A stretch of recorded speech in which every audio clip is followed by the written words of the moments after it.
الرحمن الرحیم وَإِذْ قُلْتُمْ يَا مُوسَىٰ لَن نَّصْبِرَ عَلَىٰ طَعَامٍ وَاحِدٍ فَادْعُ لَنَا رَبَّكَ يُخْرِجْ لَنَا مِمَّا تُنبِتُ الْأَرْضُ مِن بَقْلِهَا وَقِثَّائِهَا وَفُومِهَا وَعَدَسِهَا وَبَصَلِهَا قَالَ أَتَسْتَبْدِلُونَ الَّذِي هُوَ أَدْنَىٰ بِالَّذِي هُوَ خَيْرٌ اهْبِطُوا مِصْرًا فَإِنَّ لَكُم مَّا سَأَلْتُمْ وَضُرِبَتْ عَلَيْهِمُ الذِّلَّةُ وَالْمَسْكَنَةُ وَبَاءُوا بِغَضَبٍ مِّنَ اللَّهِ ذَٰلِكَ بِأَنَّهُمْ كَانُوا يَكْفُرُونَ بِآيَاتِ اللَّهِ وَيَقْتُلُونَ النَّبِيِّينَ بِغَيْرِ الْحَقِّ ذَٰلِكَ بِمَا عَصَوا وَكَانُوا يَعْتَدُونَ۔ صدق اللہ العظیم۔ میں نے سورۃ البقرہ کی آیت نمبر 61 کی تلاوت کی ہے، اور آیات گزشتہ سے بنی اسرائیل کا تذکرہ چل رہا تھا۔ پچھلی آیت کے اندر اللہ رب العزت نے فرمایا تھا کہ جب بنی اسرائیل نے حضرت موسیٰ علیہ السلام سے پانی طلب کیا تو اللہ نے حضرت موسیٰ علیہ السلام کو حکم دیا کہ اپنا جو عصا ہے وہ پتھر پر ماریں، تو اس سے 12 چشمے جاری ہو گئے تھے۔ تو اب اللہ رب العزت نے یہاں پر ذکر فرمایا وَإِذْ قُلْتُمْ يَا مُوسَىٰ، اور جب تم نے کہا موسیٰ علیہ السلام سے یا موسیٰ، اے موسیٰ، لَن نَّصْبِرَ عَلَىٰ طَعَامٍ وَاحِدٍ، ہرگز ہم صبر نہیں کریں گے عَلَىٰ طَعَامٍ وَاحِدٍ، ایک کھانے کے اوپر۔ تو بنی اسرائیل کے اوپر من و سلوہ نازل ہوا کرتا تھا، اور وہ من و سلوہ ان کو بغیر محنت کے مل جایا کرتا تھا۔ تو یہ ایسی ناشکری قوم تھی کہ یہ اعلیٰ چیز کے بجائے ادنیٰ چیز طلب کر رہے تھے۔ تو اللہ نے فرمایا کہ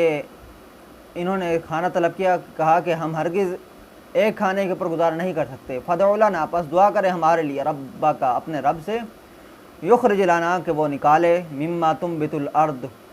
زمین کا اگایا ہوا، من بقلیہا، ساگ سے، وقثائیہا، اور ککڑی، وفومیہا، اور گندم، وعدسیہا، اور مسور کی دال، وبصلیہا، اور پیاز نکالے۔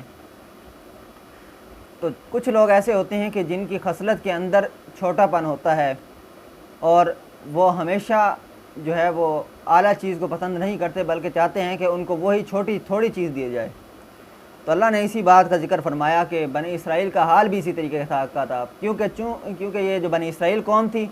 فرعونیوں کی غلام رہی تھی، اور جب ان کو آزادی ملی ہے تو آزادی کے بعد بھی ان کی جو ذہنیت تھی وہ غلاموں والی ہی تھی۔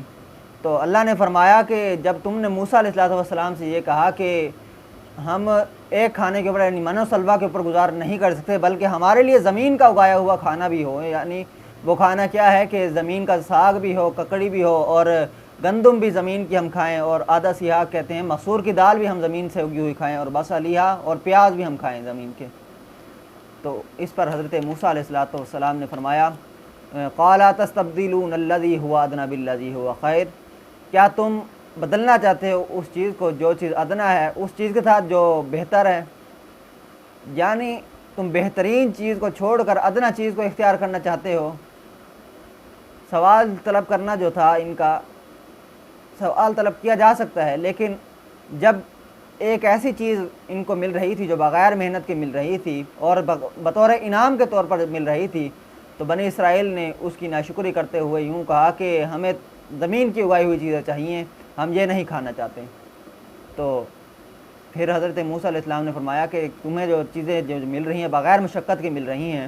تم ان کو چھوڑ کر ادنا چیزوں کی طرف کیوں آ رہے ہو، زمین کی چیزوں کی طرف کیوں آ رہے ہو؟ پھر جب یہ معاملہ ہوا تو حضرت موسیٰ علیہ السلام نے اس کے متعلق اللہ سے دعا کی،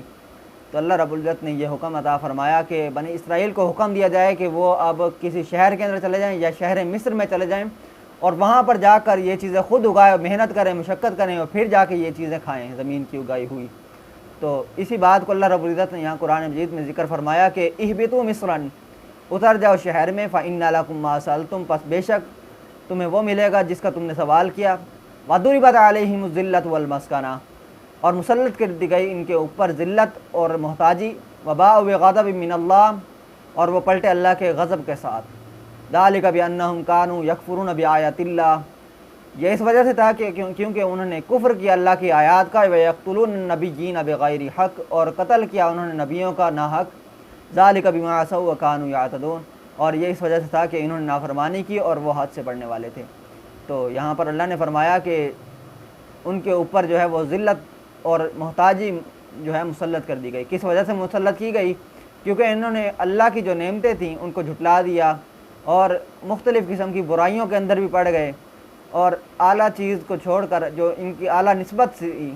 جس کی وجہ سے یہ قوم اعلیٰ سمجھی جاتی تھی، یعنی نبیوں کی وجہ سے ان نبیوں کے پہلے تو تکذیب بھی کی، پھر ان کو قتل بھی کرنا شروع کر دیا۔ تو اللہ نے وہی ذکر فرمایا کہ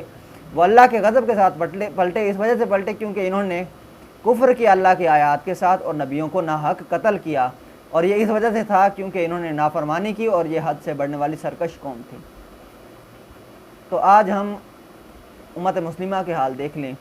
کہ امت مسلمہ اس طرح کی محتاجی کا شکار کیوں ہے، کیونکہ امت مسلمہ کے اندر بھی ناشکری پیدا ہو گئی ہے کہ جب تک مسلمانوں کی جو نسبت تھی وہ اعلیٰ تھی اور مسلمان حقیقتاً مسلمان تھا، اللہ کی آیات کی اتباع کرتا تھا، پیروی کرتا تھا، قرآن پہ عمل کرتا تھا، حدیث نبوی کے پر عمل کرتا تھا، تب تک مسلمان جو تھے وہ دنیا کے اوپر غالب تھے۔ لیکن جیسے ہی مسلمانوں نے یہ کام چھوڑ دیے اور